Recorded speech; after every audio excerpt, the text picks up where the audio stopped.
My name is Sarah Miller. I am 32 years old, and 6 weeks ago my brother held a lavish launch party for his tech app and intentionally excluded my name off the founders list.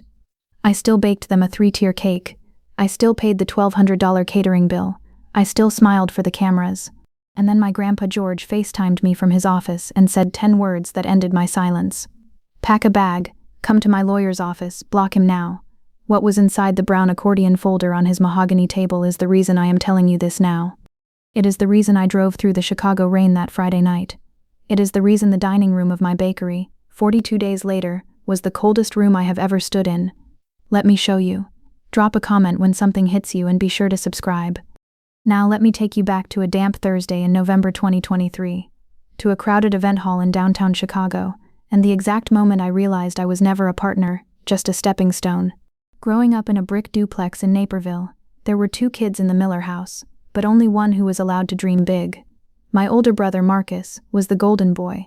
He had the sharp suits, the smooth pitch, the ability to sell a broken watch to a watchmaker. My parents, a high school teacher and a mechanic who worshipped corporate success, treated his every idea like a winning lottery ticket. I was the quiet worker bee. I didn't have pitches. I had a heavy metal whisk and a 4 a.m. alarm clock. When I took out a loan to open my $120,000 bakery in Lincoln Park, my mother patted my arm and called it a cute little hobby. When Marcus announced he was building a tech app to disrupt local delivery, they bought him a leather briefcase and called it a legacy. For the last 3 years, I paid the price for that dynamic. I worked 14-hour shifts covered in flour and smelling like burnt sugar, just to keep my bakery doors open. Meanwhile, Marcus needed seed money, he needed server space, he needed legal fees. Every time he ran out of cash, my parents would look at me at the Sunday dinner table with those tight, expectant smiles. They never asked him to get a part-time job. They asked me to pull from my business account. I did it because I thought that is what good sisters do. I thought we were building a future together. The launch party for his app was held in a rented loft space in River North. The floors were polished concrete. The lights were dimmed low. I had been awake since 3:30 that morning. I had spent 6 hours building a 3-tier dark chocolate cake with gold leaf trim for his big night.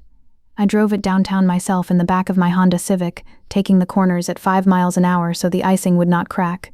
When I walked through the double doors carrying a 40-pound pastry box, nobody helped me.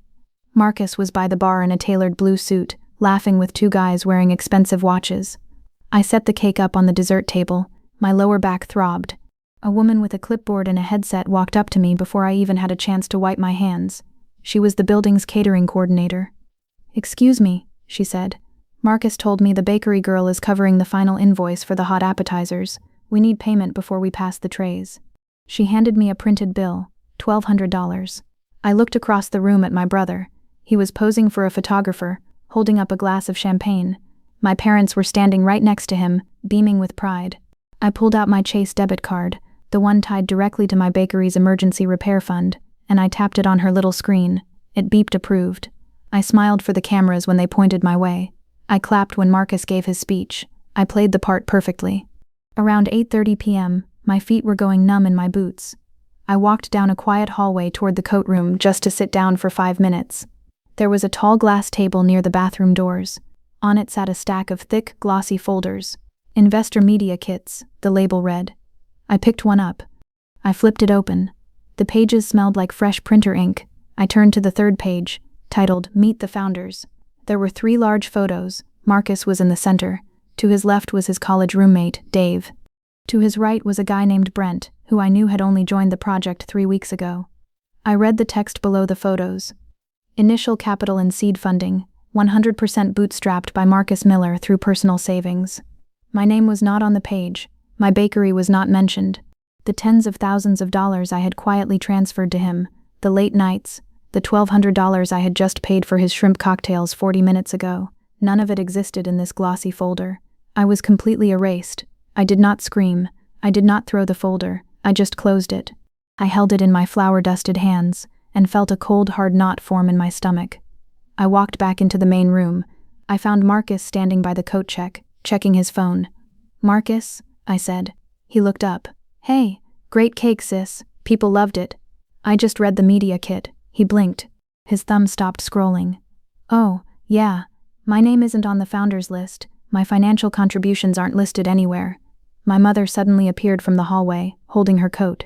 She stepped right between us. She looked at me, then at the folder in my hand, and let out a long, heavy breath.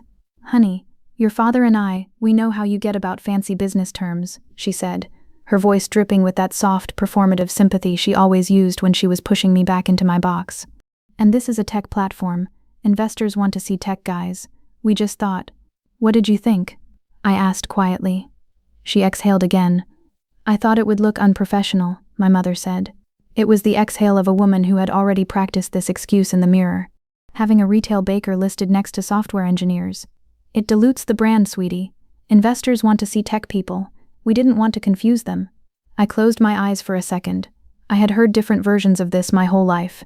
I heard it when I won a local baking competition and my parents skipped it because Marcus had a mock trial practice. I heard it when I signed my commercial lease and my dad asked if I was sure I wanted to be a glorified lunch lady. "Mom," I said, keeping my voice very steady. "I funded his server space. I paid his legal fees last month so he could trademark the name. I needed to be on that paper." "Well, we are telling you how it works now," she said, patting my arm again. "Don't cause a scene, please. Today is about your brother." I did not answer her. I set the glossy folder down on the glass table. I turned around, walked down the stairs, and went out the front doors into the wet, freezing Chicago wind. I drove my Civic straight to my bakery in Lincoln Park. I unlocked the back door. It was dark and smelled like yeast and old coffee. I flipped on the overhead lights. In the corner, my commercial dough mixer sat under a plastic tarp. The drive belt had snapped on Tuesday. The repair guy quoted me $850 to fix it. I had told him to wait until next week because I knew Marcus needed money for his launch party appetizers. I walked over to the mixer. I sat down on a 50-pound sack of bread flour. I looked at my hands. They were dry and cracked from washing dishes in industrial sinks. I sat there in the cold kitchen for 2 hours.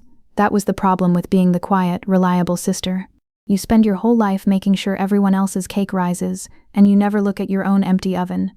That Sunday, my dad texted me to come over for a family brunch to celebrate the successful launch. He told me to bring 24 almond croissants. I baked them. I drove to Naperville. I parked on the street behind Marcus's brand new leased Audi. When I walked into the kitchen, the house smelled like bacon and expensive coffee.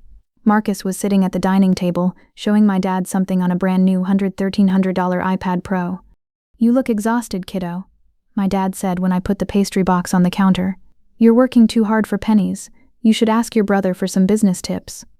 "I'm fine, Dad," I said. I went to the sink to wash my hands. Next to the sink, shoved carelessly beside the coffee maker, was a crumpled white store receipt. I recognized the blue logo of a high-end electronics store downtown. I looked down at it. Purchaser, Marcus Miller. Items, dual curved monitors, motorized standing desk, ergonomic leather office chair. Total, $4,120. Paid with Chase Business Debit. The exact amount I had transferred to his emergency server fund 12 days ago. I did not say a word. I dried my hands. I sat at the table. I watched my brother eat the almond croissants I had woken up at 4 a.m. to bake, while he talked about his grueling schedule of lunch meetings. I did not cry. I ate my eggs. I drove back to the city at the speed limit, but somewhere in my chest, a very heavy door finally clicked shut. Let me tell you about Grandpa George, because the rest of this does not happen without him. He was my mother's father. He lived in a small, faded brick house in Oak Park. He worked for 40 years as a foreman for the Chicago transit lines. He had thick, scarred hands, and he drank black coffee out of a chipped ceramic mug. He was not a soft man, but he understood the exact value of $1 and the exact weight of a hard day's work. When I was 20, I started driving out to Oak Park on Tuesday afternoons.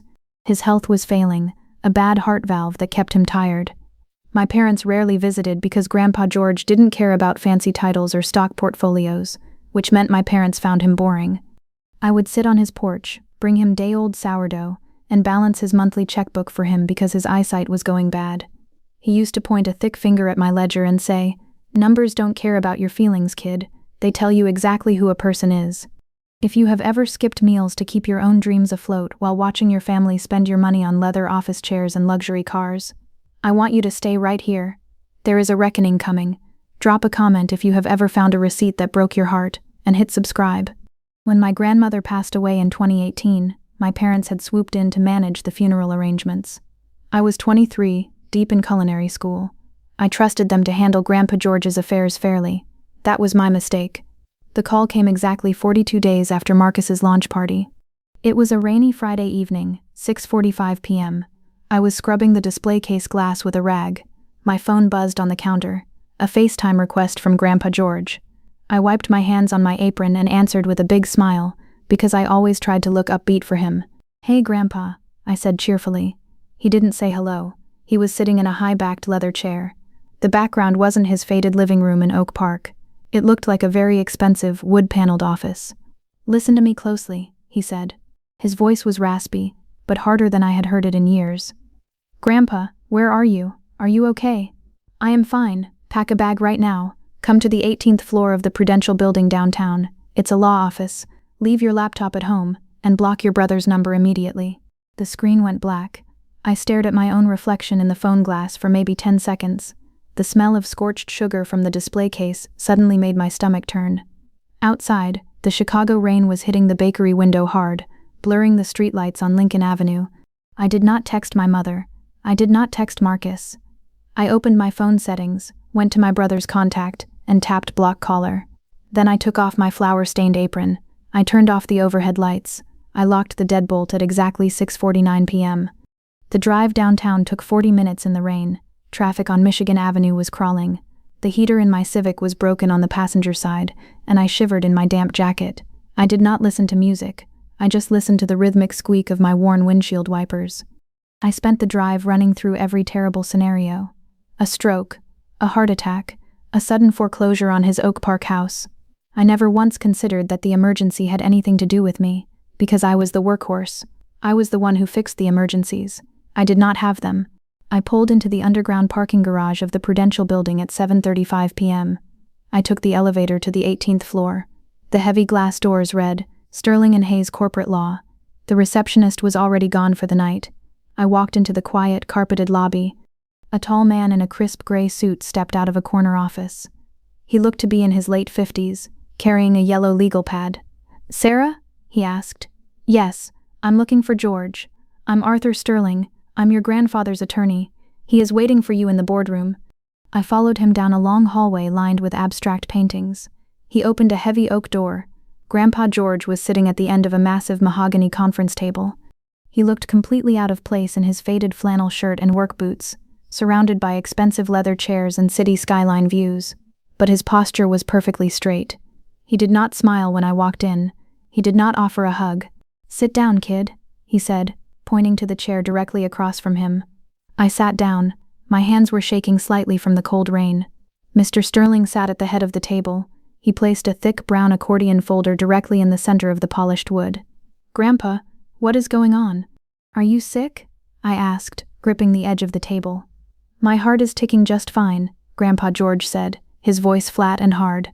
"But I watched a video your mother posted online on Wednesday. I watched you carry a 40-pound cake into a room full of millionaires. And I watched you pull out your own debit card to pay the catering staff for your brother's party." I looked down at my hands. "It was just a temporary cash flow thing. Marcus is good for it." Grandpa George leaned forward. "You're a smart girl in the kitchen, but you've been blind in the ledger. I knew you couldn't afford a $1,200 hit right now. Your dough mixer has been broken for 4 days. So, I asked Arthur here to run a standard commercial background check on your bakery, just to see how much debt your parents had guilted you into." I swallowed hard. "My bakery is fine. I'm making rent." Mr. Sterling untied the string on the brown accordion folder. "Sarah," the lawyer said gently, "when I ran the corporate search on Miller Sweets LLC, I didn't just find your bakery. I found a massive cross-collateral linkage to a Delaware corporation called Local Bite Tech. That was the name of Marcus's new app." Grandpa George pointed a thick, calloused finger at the brown folder. "I brought you here because I am tired of watching my daughter and my grandson treat you like an ATM. Arthur, show her the paper." Mr. Sterling pulled out a thick stack of documents, stapled with a blue legal cover. He slid it across the mahogany table until it touched my fingers. "Before you read that," Grandpa George said, his voice dropping to a low rumble, "you need to understand that whatever you choose to do next, I am backing you. I will pay Arthur's retainer. I will cover your bakery rent. But once you open that folder, you can never go back to playing the happy family at Sunday brunch. So you look at it when you are ready." I didn't hesitate. I flipped open the blue cover. The first page was a heavy stock document from Midwest First Commercial Bank. The header at the top read, Master Commercial Security Agreement. I always read important papers out loud. It is a habit I learned from reading complex baking recipes. I ran my finger under the black text and read carefully. Miller Sweets LLC does hereby pledge its commercial lease, physical equipment, and all business accounts as collateral for a $400,000 small business line of credit issued to Local Bite Tech. If you have ever been the family workhorse, the one who built everything from scratch only to watch someone else casually take the credit, I want you to stay with me. The brown accordion folder is going to get much heavier. Drop a comment if you have ever found a document that made your stomach drop, then hit subscribe. I moved my finger down to the bottom of the page. I read the signature lines, signed, Marcus Miller, CEO of Local Bite Tech, guarantor, Diane Miller, managing member of Miller Sweets LLC. I stopped. I stared at my mother's signature. The blue ink was perfectly looped. My mother isn't a managing member, I said, looking up at the lawyer. I am the sole owner. I started the bakery with my own savings. My name is the only one on the lease. Arthur Sterling slid a second piece of paper out of the folder and pushed it toward me. 3 years ago, when you filed your state business license, your mother offered to mail the forms to the city for you, didn't she? I nodded slowly. I had been working double shifts at a diner to save up for my commercial ovens. I was exhausted. My mom had stood in my kitchen and said, "Let me run these to the clerk's office for you, sweetie. You look so tired." She slipped in an amended operating agreement, Arthur said, tapping the bottom of the page. She listed herself as a 51% majority owner. You signed the very last page thinking it was just a standard tax form. She has had legal control of your bakery since day one. I set the paper down on the mahogany table. The tips of my fingers felt completely numb. So, I said, my voice sounding very far away, when Marcus needed a massive bank loan to fund his app, he had no assets, Grandpa George growled from across the table. No bank was going to give a 28-year-old kid with a marketing degree $400,000, but your mother had a bakery with perfect credit, zero debt, and a 10-year commercial lease in Lincoln Park. She mortgaged my bakery, I whispered. If his app fails, the bank seizes your ovens, they seize your display cases, they lock your doors, Arthur said quietly. I thought about the $1,200 catering bill I had paid with my own debit card. I thought about the $4,120 receipt for his leather desk chair and curved monitors. He wasn't just taking my extra cash, he was spending the actual roof over my head. My mother had handed him the keys to my life's work so he could play pretend as a tech CEO. Grandpa George reached into his faded flannel shirt pocket. He pulled out a small silver USB drive and set it flat on top of the blue folder. I found out about the loan on Wednesday morning, Grandpa said. Your mother called me. She bragged about how she finally secured Marcus's future. I called Arthur immediately. We spent the last 48 hours running a full quiet audit on Marcus's tech company. What is on the drive? I asked, staring at the little silver rectangle. The proof, Arthur said. Marcus didn't use that $400,000 to build software. He used it to pay off his personal credit cards. He used it to lease that Audi. He used it to pay for his launch party. That is called commingling of funds. And because your mother signed fraudulent state forms to get him that money, it is also bank fraud. I looked at the silver drive. I did not cry. I had spent my entire adult life being the reliable sister who fixed the problems without complaining. I was not going to complain now while holding the evidence. I am not asking you to forgive them, Grandpa George said, placing his thick hands flat on the table. I am asking you what you want to do about it, because whatever you decide, I have the capital to back your play. I closed my hand around the silver USB drive. The metal edge dug into my palm. I want you to know what I was not thinking about. I was not thinking about my childhood in Naperville. I was not thinking about my mother's performative hugs. I was thinking about my commercial ovens. I was thinking about the Illinois state penalty for forging a managing member's signature on an LLC operating agreement. I looked across the mahogany table at Arthur Sterling. If the bank finds out the collateral was secured through a forged document, what happens to the loan? The bank calls the loan immediately, Arthur said. They demand the full $400,000 back in 30 days. If Marcus can't pay it, they liquidate the collateral, which means they come for your bakery. I nodded. Then we need to freeze Local Bite Tech's accounts before he spends another dime of that money. Arthur leaned back in his expensive leather chair. He took out his yellow legal pad. I can file an emergency injunction in Cook County Chancery Court. We will cite corporate fraud and unauthorized commingling of funds. That will freeze his bank accounts completely. His debit cards will decline. His server payments will bounce. The entire app will halt. Do it, Grandpa George said, hitting the table with his thick hand. I shook my head. Not just yet. Tuesday is too early. My grandfather frowned. Why?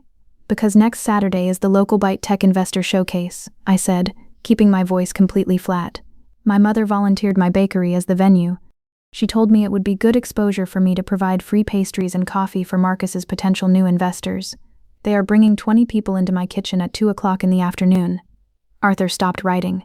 He looked at me over the top of his glasses. I want the injunction filed on Friday afternoon, I said, just before the courthouse closes for the weekend. That way the asset freeze hits the banking system on Saturday morning, and I want the legal notice served in person, at my bakery, during the showcase. Arthur slowly smiled. It was the sharp, clinical smile of a very expensive lawyer who knew he had a winning hand. You want to trap them in the room with their own investors. I want to audit them, I said, in front of an audience. Grandpa George let out a low, rough laugh. It was the first time I had heard him laugh in months. You are my granddaughter, he said. We spent the next 2 hours going over the exact financial details. We mapped out every single dollar Marcus had spent from the $400,000 loan. I made Arthur print out the Chase bank statements. I am a baker, but running a $120,000 business means I know how to read a profit and loss report. By 10:30 p.m., I had a clear timeline. August 12th, $14,000 wired to a luxury car dealership in Oak Brook for the Audi lease down payment.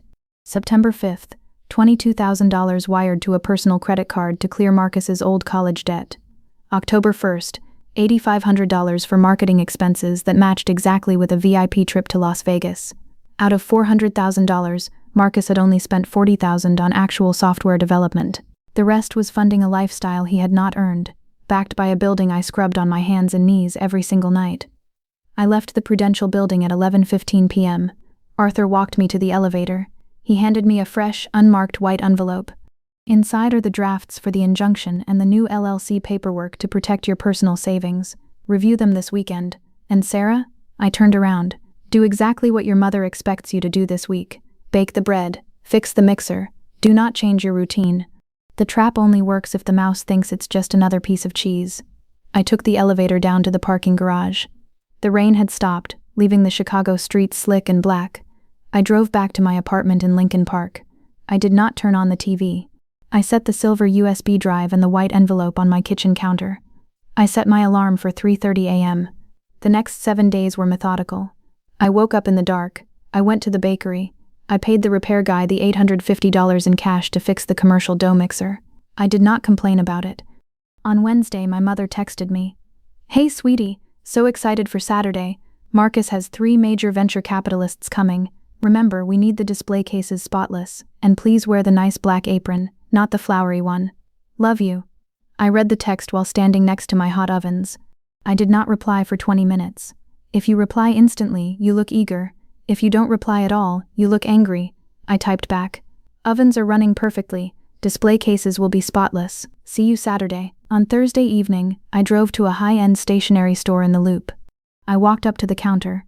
I bought a heavy silver-plated serving tray for $45. I paid in cash. I took it back to the bakery and set it on the back counter, right next to the flour sacks. Friday afternoon at 4:55 p.m., my phone buzzed. It was a single text from Arthur Sterling. Injunction filed. Accounts frozen. The server arrives tomorrow at 2:30 p.m. I locked my phone. I went back to kneading the dough.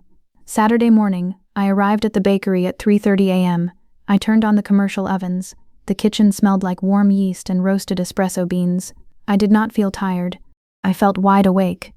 I baked 4 dozen almond croissants, 2 dozen brioche buns, and brewed 3 carafes of single-origin coffee. I wiped down the front display case until the glass was perfectly invisible. At 1:15 p.m., my mother and Marcus walked through the front door. Marcus was wearing a tailored gray suit with no tie. He smelled like expensive cologne. My mother was wearing a white cashmere sweater and a heavy pearl necklace. She walked straight behind my counter without asking, picked up a clean rag, and started wiping a spot on the espresso machine that was already clean. Sarah, put the nice black apron on, she said, not looking at me. And please keep the kitchen door closed. We want the investors to focus on the tech, not the messy baking supplies. Of course, Mom, I said. I untied my flour-covered apron and put on the crisp black one. Marcus set up his $1,300 iPad Pro on the largest corner table. He connected it to a portable projector. He aimed the projector at the blank white brick wall near the window. He was humming a pop song. He looked completely relaxed, like a man who had already won the lottery. At 1:45 p.m., the investors arrived. There were 3 of them, 2 men in dark suits and a woman carrying a sleek leather briefcase. Marcus greeted them with a wide, white smile and firm handshakes. My mother hovered near them, offering performative laughs and pointing out how quaint the bakery space was for a meeting. "My daughter runs the ovens," my mother said loudly to the woman with the briefcase. "But Marcus is the real visionary of the family. He's taking us into the future." I stood behind the pastry counter. I did not say a word. I pulled out the new $45 silver serving tray. I arranged the warm almond croissants and filled 4 porcelain cups with fresh coffee. I carried the tray to their table, set it down gently, and stepped back behind my register. At 2 p.m., Marcus started his pitch. He stood in front of the white brick wall, clicking through slides on his iPad. The slides showed massive growth charts and colorful graphs. He talked about disrupting the market and leveraging local supply chains. "Local bite tech is fully solvent and entirely bootstrapped," Marcus told the investors, leaning forward confidently. "I secured our initial $400,000 in seed capital entirely through private family assets. We are debt-free and ready to scale." Behind the counter, I reached under the cash register. I pulled out a sleek black binder. Inside the binder were the Chase Bank logs, the fraudulent LLC operating agreement, and the $4,120 receipt for his desk chair. I laid the binder flat next to the cash drawer. At 2:20 p.m., the woman with the briefcase interrupted him. "Marcus, the projections look great," she said, pulling a company credit card from her wallet. "But I want to see the friction point. I want to see the actual user experience. Let's do a live transaction right now. I'll buy a coffee through your app." Marcus grinned. "Absolutely. It takes less than 3 seconds." He opened the Local Bite app on his iPad and mirrored it to the wall for everyone to see. He typed in a $4.50 charge for a coffee. He scanned her credit card. He tapped the bright green button that said Process Payment. The screen loaded. A small circle spun in the center of the wall. It spun for 5 seconds, then 10 seconds. Marcus let out a small, nervous laugh. "Must be the Wi-Fi in here. Sarah's router is a little old." He tapped the screen again. The spinning circle stopped. A bright red error box flashed onto the white brick wall, projected at 50 inches wide. "Error 404, merchant account frozen. Contact Chancery Court of Cook County." The entire room went completely silent. The woman with the briefcase slowly pulled her credit card back. "Marcus, why does your payment gateway say your accounts are frozen by a court order?" Marcus stared at the wall. The color drained out of his face. That has to be a bug, a coding glitch. Let me just check my banking app." He pulled his iPhone out of his pocket. His hands were suddenly shaking. He opened his Chase mobile app. I watched from behind the counter as his shoulders dropped. "My personal accounts are locked," he whispered, staring at his phone. "My debit card is locked. Everything says 0. My mother stepped forward, her cashmere sweater suddenly looking very stiff. "Marcus, what is happening? Did the bank make a mistake?" At exactly 2:30 p.m., the little brass bell above my bakery door chimed. A heavy-set man in a brown zip-up jacket walked in. He was carrying a thick manila envelope. He did not look at the pastries. He looked around the room, spotted my brother, and walked straight up to the projector table. "Marcus Miller?" the man asked loudly. Marcus looked up, his eyes wide and panicked. "Yes?" The man slapped the thick manila envelope right onto Marcus's chest. Marcus instinctively grabbed it before it fell. "You have been served by the Cook County Chancery Court," the man said. He turned to my mother. "Diane Miller?" My mother froze. "Yes?" He handed her a second manila envelope. "You have been served for commercial bank fraud." The man turned around and walked out of the bakery. The brass bell chimed again. The brass bell stopped ringing. The red error message was still glowing brightly on the white brick wall. The woman with the briefcase put her credit card back into her wallet. She snapped the leather flap shut. The sound echoed loudly in the quiet kitchen. "Marcus," she said, her voice completely cold. "When your legal team figures out your court order, do not contact my office again." She turned and walked straight toward the door. The 2 men in dark suits followed her without a word. Marcus grabbed the edge of the table. "Wait, please, it's a mistake. Let me call my bank." They did not look back. The heavy glass door closed behind them. My mother ripped open her manila envelope. She pulled out the thick stack of legal papers. She stared at the bold print on the front page. Her hands started shaking so badly the papers rustled. "Marcus," she gasped. "This says Midwest First Commercial Bank. This says fraud. What is happening?" I walked out from behind the pastry counter. I carried the heavy black binder. I walked over to the corner table and set it down right next to Marcus's $1,300 iPad. "I am happening," I said. My mother looked up at me. The polished, performative smile was completely gone. Her face was pale. "Sarah, what are you talking about? Are you out of your mind?" I opened the black binder to the first tab. I slid a heavy piece of paper across the table. "This is the state operating agreement for Miller Sweets LLC, I said, my voice perfectly flat. 3 years ago, you offered to take my business paperwork to the city clerk. You slipped in a fake page. You made yourself the majority owner. You forged my signature." Marcus stared at the paper. "Mom, what is she talking about?" I flipped to the second tab. I slid the heavy bank contract over. "This is the $400,000 commercial loan," I said. "You used my bakery as collateral to fund his app. You put a lien on my commercial ovens. You put a lien on my display cases. If he doesn't pay, the bank takes my business." Marcus looked at my mother. His mouth opened, but no sound came out. He didn't know about the forgery. He had just accepted the massive bank loan without ever questioning where the money came from, because that is how he lived his entire life. My mother gripped the edge of the table. She looked at the papers, then looked at me. She tried to use her soft motherly voice, but it cracked in the middle. "Sweetie, you don't understand corporate finance," she said, breathing fast. "Your brother needed a foundation. Your bakery is just retail. We had to leverage the asset to build real wealth for the family. We were going to pay you back when the app went public. You wouldn't have even noticed." I flipped to the third tab. I pulled out the Chase bank logs and the crumpled white receipt. I dropped them right on top of his shiny iPad screen. "He didn't build an app," I said. "He bought a leather desk chair. He leased a brand new Audi. He paid off his Vegas trips. He spent $360,000 in 3 months. And on Thursday, I paid a $1,200 catering bill for his party, because he said his account was overdrawn." Marcus backed away from the table. "Sarah, I swear I didn't know about the forgery. Mom told me the bank approved a family trust loan. I swear I didn't know it was tied to the ovens." "You knew I was working 14-hour shifts," I said, looking right into his eyes. "You knew my dough mixer was broken. You watched me hand over my debit card for your shrimp cocktails. And you didn't say a single word." My mother slammed her hand flat on the table. "After everything we did for you, we let you live at home during culinary school, we supported your little baking hobby, and you ruined your brother's entire life over some paperwork? You ruined your own life," I said, not raising my voice at all. "Arthur Sterling filed the injunction yesterday. The money is frozen. The bank is going to call the loan on Monday morning, and you are going to have to explain to a judge why you forged a legal document." The bakery was completely quiet except for the low hum of the refrigerators. My mother stared at me. For the first time in my life, she did not see the quiet workhorse. She saw the wall she had finally crashed into.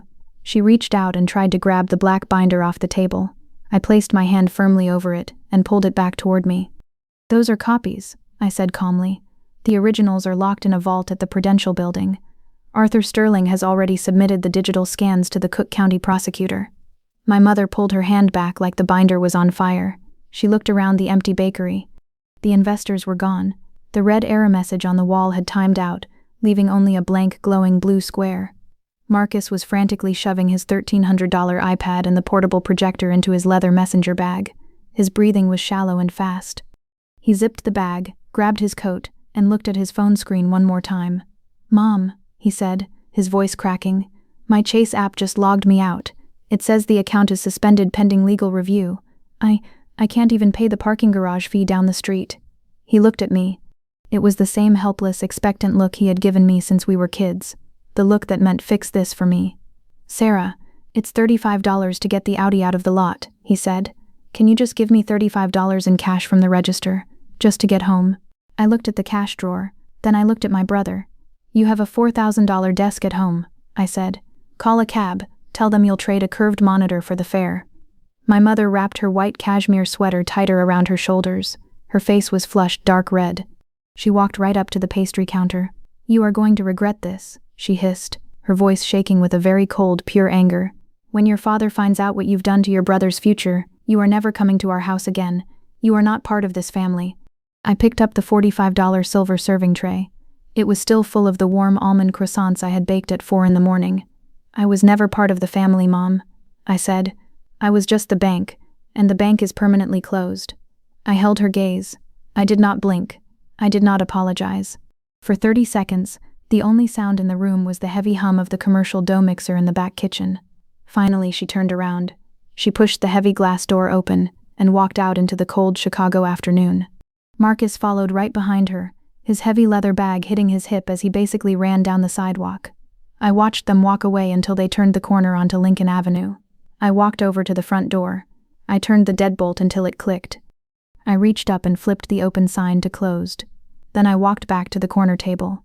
I picked up the silver serving tray. I carried it to the back kitchen, opened the large green trash can, and dumped every single croissant into the garbage. I didn't save a single one. At 4 p.m., my cell phone rang. It was Grandpa George. I wiped down the espresso machine and put the phone on speaker. "Did it happen?" he asked. His voice was gravelly and low. "The server handed them the papers at exactly 2:30, I said. "The investors walked out. Marcus's accounts are locked. They just left." "Good," Grandpa George said. "Did you cry?" "No." "Good. Because the hard part starts on Monday. Go home, kid. Get some sleep." He hung up. I finished cleaning my kitchen. I washed every bowl. I swept the flour off the floor. I locked the back door and drove home to my apartment. I slept for 10 hours straight. Monday morning at 9 a.m., the legal machinery started moving. Arthur Sterling did exactly what he promised. He filed an emergency motion with the Chancery Court to separate Miller Suites LLC from Local Byte Tech, citing the forged operating agreement. Because my mother had committed clear document fraud to secure the loan, the bank immediately shifted the liability directly onto her and Marcus. They uncoupled my bakery from the collateral. My ovens were safe. My lease was safe. But Midwest First Commercial Bank still wanted their $400,000 back. And because the accounts were frozen, Marcus missed his first massive loan repayment on Wednesday. The fallout was completely clinical. 2 weeks later, I was sitting in Arthur Sterling's office on the 18th floor. It was raining again. Arthur was reading an email from the bank's legal department. "They seized the Audi this morning," Arthur said, not looking up from his computer screen. Marcus hadn't made the actual lease payment since September. The bank also liquidated his business accounts. They recovered the remaining $40,000. "What about the rest?" I asked, holding a paper cup of water. "Your mother signed as the guarantor," Arthur said, turning in his chair to face me. "She guaranteed the loan against her own personal assets when the bakery was removed from the paperwork. The bank has placed a lien on your parents' house in Naperville." I took a sip of water. I thought about the Sunday brunches in that house. I thought about the expensive coffee and the shiny new tech gadget sitting on the kitchen island. "Are they going to lose the house?" I asked. "If they can't come up with $360,000 in the next 60 days, yes," Arthur said simply. "They will have to sell it." My phone buzzed in my coat pocket. I pulled it out. It was a text from my father. It was the first time he had contacted me since the bakery confrontation. I pulled the phone out of my pocket. The screen lit up with my father's name. I opened the message. "Sarah, the bank sent a notice about the house. Your mother hasn't stopped crying. I know you're upset, but you need to call your lawyer and undo this. We are a family. You can't let us lose our home. Undo this." He thought this was a temporary temper tantrum. He thought the legal system was just a switch I could flip off once I felt respected enough. I didn't reply.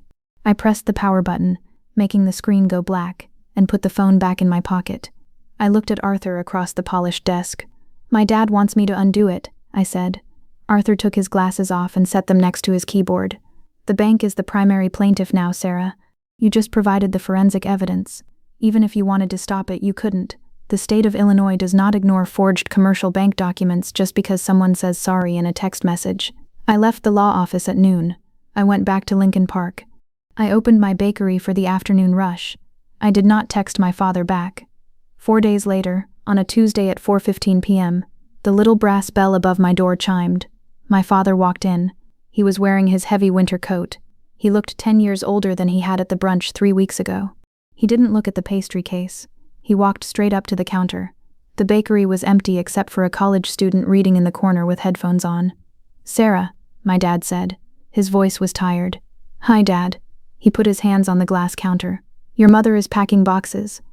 The bank gave us until the end of January to clear the $360,000, or they foreclose. Marcus moved his stuff into our basement yesterday. He can't get a loan. His credit is completely ruined." I wiped down the espresso machine.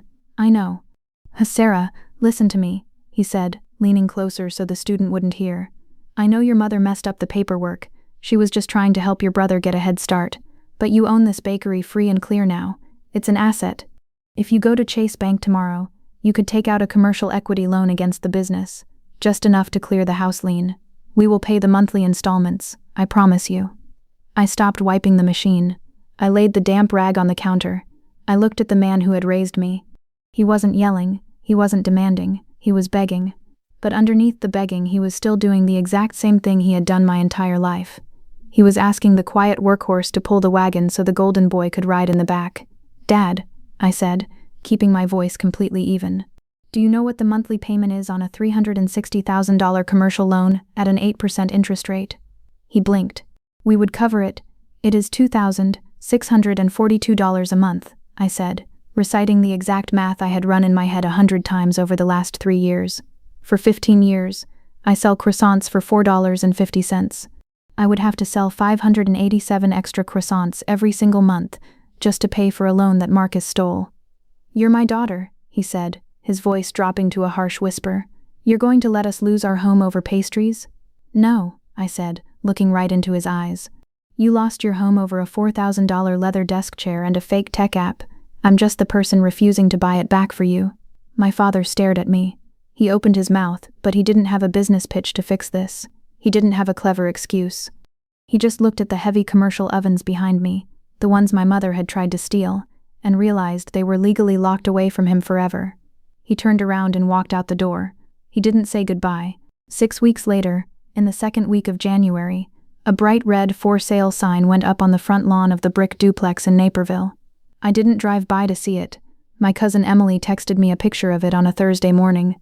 She wrote, Aunt Diane is telling everyone you bankrupted them out of jealousy. I looked at the photo of the real estate sign for about 3 seconds. I double-tapped the message to send a simple thumbs-up icon. I didn't defend myself. I didn't type out a long explanation. I put my phone on the stainless steel prep table and went back to kneading my dough. In February, Marcus got a job. He didn't get VC funding. He didn't launch a startup. He got hired as a regional sales rep for a mid-sized paper supply company in Schaumburg. His base salary was $55,000 a year. A portion of his paychecks was automatically garnished by the state of Illinois to pay down the massive debt he had triggered. He drove a used Honda Civic that he bought off Craigslist. I know this because Grandpa George told me. Grandpa George and I started having dinner together every Sunday evening.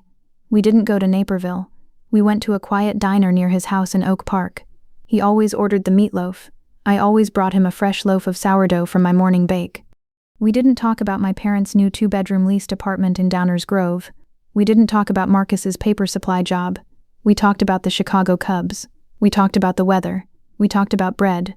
By May, the morning air in the city finally started getting warmer. For the first time in 3 years, I wasn't just surviving the month. I was actually turning a real profit.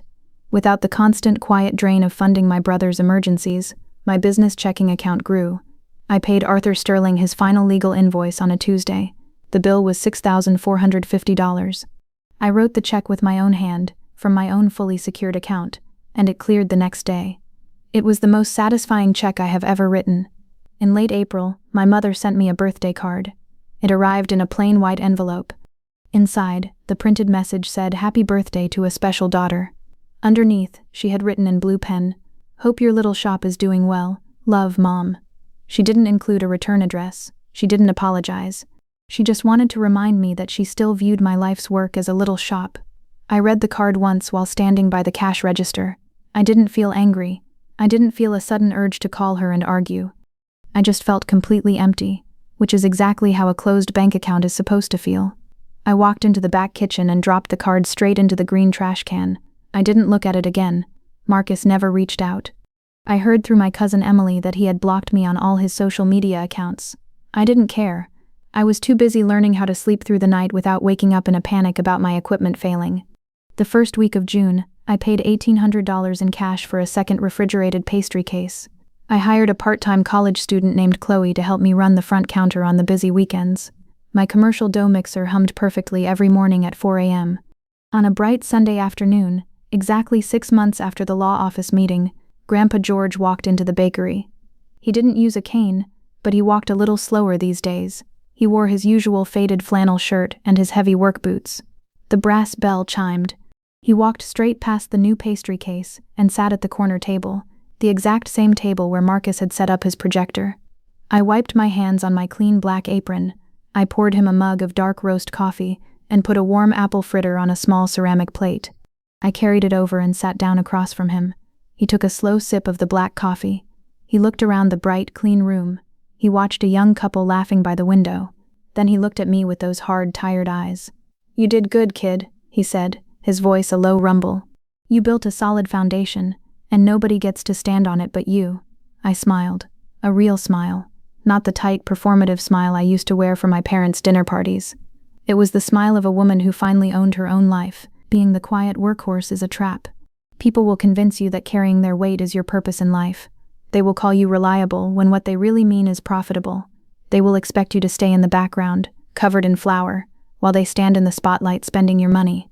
But the day you finally check the ledger and stop paying their debts, you don't need to scream. You don't need to throw plates or cry in front of them.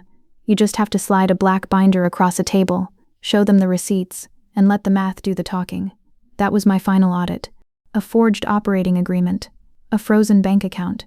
A $400,000 truth that finally balanced the scales.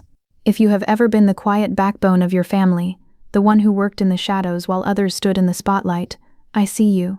The journey to choosing yourself is the hardest road you will ever walk, but the peace at the end of it is entirely yours. If you felt the weight of this story, drop a comment below with one word that describes how it feels to finally close your ledger and set your boundaries. Please hit subscribe to join our community for more stories about quiet strength, raw truth, and reclaiming your worth, and I will see you in the next case file.